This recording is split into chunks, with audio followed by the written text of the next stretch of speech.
By the time Vera got to the tavern, the Silverblood Inn was packed to the gills.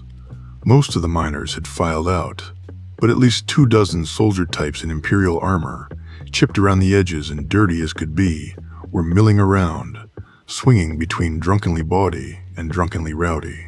Vera cast her eyes about the place, catching Frabbiai's gaze. Klepper's long-suffering better half motioned with her head and pantomimed an eye roll before bustling over to a group of particularly loud military men at the large table in the corner. They had started a song. Ragnar the Red, as per usual. There was no sign of Unnar. Oh well. She quickly dismissed the brief twinge of disappointment at the thwarted prospect of gold and hung on to the relief lurking beneath the other emotion. This was for the best. She could still go out into the hills for a few days. Getting out of Markarth while the Thalmor were feeling particularly vigilant wasn't such a bad plan. She might as well get breakfast before. One of the soldiers jostled her on his way to the bar, slurring something that might have been meant as an apology, but sorely lacked consonants to pass. Vera righted herself, looked up, and there was chitin suit from the previous night. The Dunmer was propping up the wall on the other side of the tavern, partially obscured by the shadows of the massive hearth. Apparently, he had been watching her for some time because he motioned with his mug the second Vera's eyes landed on him. He had foregone the anonymity of his helmet for the sake of his drink. No wonder, though, Vera exhaled through her nose, trying to quell the sudden flare of unease. At this point, it was a little too late to backpedal. Maybe Demon Chops would just announce that they had moved on and hired someone else, and that would be the end of it. She made her way over to the back of the tavern, through the throng of bodies. Red eyes followed her progress. The Dunmer looked faintly amused. Like a slaughterfish looks vaguely jovial before it tries to bite your leg off. The soldiers at the large table abandoned Ragnar the Red to his decapitation and were hollering a new lyrical offering about bears. I thought you two had left already. Demon Chops lifted an eyebrow, the sharp wings of his facial tattoo accentuating the prominent brow ridges. Demon Chops lifted an eyebrow. And be deprived of the pleasure of your guidance? No, no, he gestured with his drink. Klepper's appalling Canis root tea, judging by the smell and the steam. Took a sip and made a face. Foul liquid. Vera felt a brief flicker of solidarity, quickly dispelled. Demon Chops' eyes trailed over her in assessment, lingering on the bow at her back. Whatever conclusion he came to, it didn't look particularly sanguine, based on his expression. It seems that you're still in luck, Outlander. My patron is very committed to this arrangement. He's a stubborn Nord, you'll find. Vera narrowed her eyes. Either there was some layered subtext to his strategic pauses that she was missing spectacularly, or he just enjoyed the sound of his own gravitas. Outlander. I'm a Breton, give or take. The reach extends all the way to High Rock, you know. He chuckled, his eyes scanning the room behind her. I do hope you're not one of those forsworn types. I've heard they're as wild as a pack of beasts. Vera stepped around him to lean against the wall. This little chat had forced her to stand with her back to the rest of the tavern. And the door. And the small hairs at her nape were starting to wiggle in protest. There's a very nice Dwemer museum if you're looking for something more civilized. His lips quirked, but he forced his face into something approximating seriousness. Are you offering a tour? I shudder to think how much that'll cost me. An arm and a leg. Those traps at the entrance are to die for. Calcelmo's pet project was a sort of a local joke in Markarth. The museum wasn't open to the public, unless the public didn't mind shedding some fingers and toes in exchange for its edification. Vera wondered what the Altmer kept in there. Her quip earned her a throaty cackle, gravelly and surprisingly artless. Sounds like a charming place. He paused, sipped his tea, and winced again. The dwarves were a clever race. I wonder what happened to them. Blew themselves up, most likely. Vera decided not to volunteer that particular nugget of wisdom. They watched in silence as two Nords ambled through the entrance. The larger one, red-haired and almost as wide as he was tall, looked a bit like her prospective employer. "Where is Unnar? I'm certain he'll be along any moment now. When he didn't meet us in time for breakfast, I was instructed to wait." He motioned a ta-da with his hands, and so here I am. There was a dry tartness under the humor. "Do you always do as you're told? Now where had that come from?" His eyes flicked to hers, under the right circumstances. He availed himself of another sip of tea, and, for the right price, he turned away, scanning the room. It was a dubious improvement. From this angle, the Dunmer didn't seem quite so alien, but what he lost in otherness, he made up in other unpleasant reminders. There was one particularly bad gang that had sported a similar look. The head shaved on the sides, but with a crest of spiky hair on top. Something to do with a genre of music, gone extinct long before Vera's time. The metal glinting in the Dunmer's ears set Vera's teeth on edge, her back muscles tensing in memory. Breathe. Dima's motto for the years they'd watched out for each other. She and Martha and him, then Saeed and Jules, their little family. Dima, with his glasses, more electric tape than plastic frame by that point, and his goddamn accordion and his sniper rifle. Use your eyes, not your memories, V. We're not our history. Use your eyes. Vera forced to take another look, her howling ghosts quieting down. Demon chops. She tried it for size. The nicknames had helped early on, to domesticate the alien physiques instead of screaming herself hoarse from terror and alienation. It also helped with seeing past the similarities, to make them into people, not types. Levinar had become jaundiced beanpole. To his face, too. And he had laughed himself silly when she accidentally slipped in a fit of pique over a botched potion in his vague instructions. Faye Fendel was old man, or sometimes Captain Grumpy. She was still testing one out for Murray. Someone must have busted the Dunmer's nose back in the day. A decent reset job as far as Vera could tell, but it had left him with a slightly hooked nasal bridge. Sharp facial structure. Check. Hooked nose. Check. Red eyes. Check. No horns. But she supposed that was splitting hairs at this point. Pitchforks could be acquired. Even Gorza's feckless Imperial helper could probably forge one in a pinch. She stopped herself at speculating about cloven hooves and forked tails. Enjoying the view, Outlander? He didn't turn to look. Just the corner of his mouth hitched upward. Do all Dunmer have facial tattoos? That. He paused, ruminating. Not all Dunmer. Why, do you fancy one? Fancy one what? A facial tattoo? Or a Dunmer? Vera quickly turned her gaze back to the rest of the tavern, trying to shake off the mild and entirely uncalled-for embarrassment.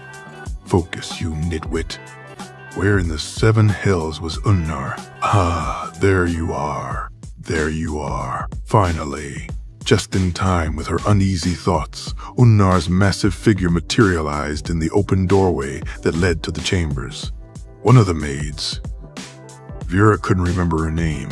A young Nord woman with hair so blonde it was practically white, and a figure that ensured customer loyalty much better than the inn's overpriced swill, scurried past Unnar, her clothes suspiciously rumpled and her braids suspiciously in disarray.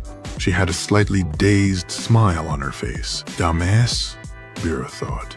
Unnar wiped his mouth with the back of his hand and grinned wider, wagging his eyebrows in their general direction before making his way over, pushing through the drunken soldiers like a plow.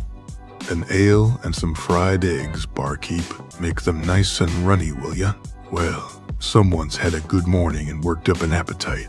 No wonder Demon Chop's head looked sour. About time, the Dunmer grumbled before detaching himself from the wall. He motioned with his now empty cup. Somehow, he had overcome his revulsion and finished the drink. By D, go ahead, I'm right behind you. Good thing I was late, I guess. Vera muttered under her breath. Matter of perspective. Not that I wasn't enjoying the waiting game. First, Vera summarily ignored the vaguely sardonic purr at her back and proceeded to one of the small tables in the corner. Tiny thing, and therefore empty of other patrons, with only 2 chairs, the Dwemer ones that grew out of the floor. Under had plopped down on one of them, motioning with both hands in invitation. Teldrin, that was the name, Vera reminded herself. Better get used to it, before she slipped and called him Demon Chops to his face. Teldrin offered a mock salute to his employer and took up a new spot against the wall, pointing his chin at the empty chair. "Due seat, associate. Not until you explain to me what it is you're looking for." She took the offered seat. Yes, but food first. I am famished." Unner stretched with a contented groan, all 6 feet 8 of him, red mane sticking out in every direction. "Frabby, beautiful kind goddess of the hearth, would you avail my friend of another order of your fine sustenance?" He bellowed, somehow managing to drown out the din of the rowdy tavern. Even from across the room, Vera could see Frabby's blush blooming on her cheeks. The woman waved her towel at Unnar in dismissal before disappearing in the kitchens. Klepper, behind the bar, shot Vera a disparaging look. "Do you see what I have to put up with? Promised you breakfast, didn't I?" Vera shrugged. "So?" She didn't get a chance to finish. Out of the corner of her eyes, she saw Teldrin shift, suddenly on full alert. His hand went to the hilt of the curved blade at his side. "Oh, that can't be good." Vera turned, following his gaze. No. That was most definitely not good at all. Theirs weren't the only eyes that fastened on the 3 newcomers. The roar of the tavern quieted down. The 2 plated Altmer marched in with pompous rigidity, clanking the whole way, but the third one, all in black, the sharp point of his hood giving him an avian and vaguely predatory look, glided in with deceptive casualness. And then his eyes fastened on Unnar and he motioned with his hand, ordering his retinue to trail after him while he made a beeline for their table, looking like he was mucking through shit the entire way. Frabby, 2 plates of eggs in hand, halted at the entrance to the kitchens, then hurried on, depositing the breakfast in front of them before quickly retreating to Klepper's side behind the bar. The Thalmor planted themselves by their table. You, Nord. I have not seen you before." The Altmer's nasal timbre left very little doubt as to how he felt about Nords he hadn't seen before, or Nords more generally. "The Altmeri Dominion is here to root out all signs of Talos worship in this city. State your business in Markarth." Unner shoveled some eggs into his mouth and nodded with creepy enthusiasm. "Why? Enjoying the sights, Justiciar. Splendid city, great cooking, good ale, and welcoming people." Vera chanced to look at the Thalmor. She'd only seen Ondolamar from afar, never in full, Justiciar glory. She could have lived without the experience. She dug into her eggs, trying very hard not to imagine Ondolamar folding himself into a Ouroboros in an effort to crawl up his own arsehole. Dermot Buthala. The Thalmor, apparently immune to Unnar's charms, squinted in suspicion. "What are you really doing here, Nord? I have received reports of a Nord openly agitating for Talos worship in the tavern yesterday evening." Trusting, Vera almost choked on her eggs. Fucking Vorstag. She'd bet half of her prospective septums that this was the lout's doing. Her eyes darted to the Dunmer, whose expression at that moment combined boredom, annoyance, and calculation. "Damn it," he mouthed between pinched lips, his teeth flashing white in the shadows. "As I said, Thalmor, What is that amulet around your neck? Show it at once." As if on command, Ondolimar's identical sidekicks bared their swords. Vera looked at Unnar's neck. Sure enough, there it was. A leather cord coiling against ruddy skin, whatever pendant it carried hidden by the Nord's scaled armor. She was still vague about the nature of the conflict, or why the Thalmor got their knickers in a twist about Talos. But the historical details were the least of her worries at the moment. What did she get herself into? She should have just slept through the meeting. Unner heaved a theatrical sigh and relinquished his fork. All right, if I must. But you're spoiling the surprise, friend. I am not your friend, Nord. Unnar cast his eyes at Vera and winked, and then he hooked his thumb under the cord and let the amulet dangle free, a circle of intricately knotted copper holding a single turquoise jewel in the middle. I admit, you found me out, Thalmor. I'm in Markarth for more than just the fine cooking and the silver. An amulet of Mara, really? Why? Yes, don't look so surprised. What, did you think I was wearing Talos's axe under there? Unnar's eyes glinted speculatively. He gave the Justiciar a thorough once-over. Are you interested? The Thalmor turned an alarming shade of orange and sputtered, though the outrage had robbed him of all linguistic capacity. I just, humors are too tall and too bony, like holding a damn tree. No, as you can see, I'm here to find a wife. Unnar winked conspiratorially, and I think I just did. The Justiciar pinched his lips, and then he turned to Vera, a look of appraisal, quickly replaced by disapproval, twisting his features into a mask of mildly nauseated haughtiness. This woman. The mouthful of egg stuck in Vera's throat. She groped for the first available drink, which happened to be Unnar's ale, and gulped a swallow, the carbonation hitting her nose and triggering a sneeze. She managed to bring her elbow up to her face. Just in time, too, or there would have been bits of egg on the Justiciar. Unnar leaned to the side and enveloped Vera in a one-armed hug. Isn't that right, my jewel?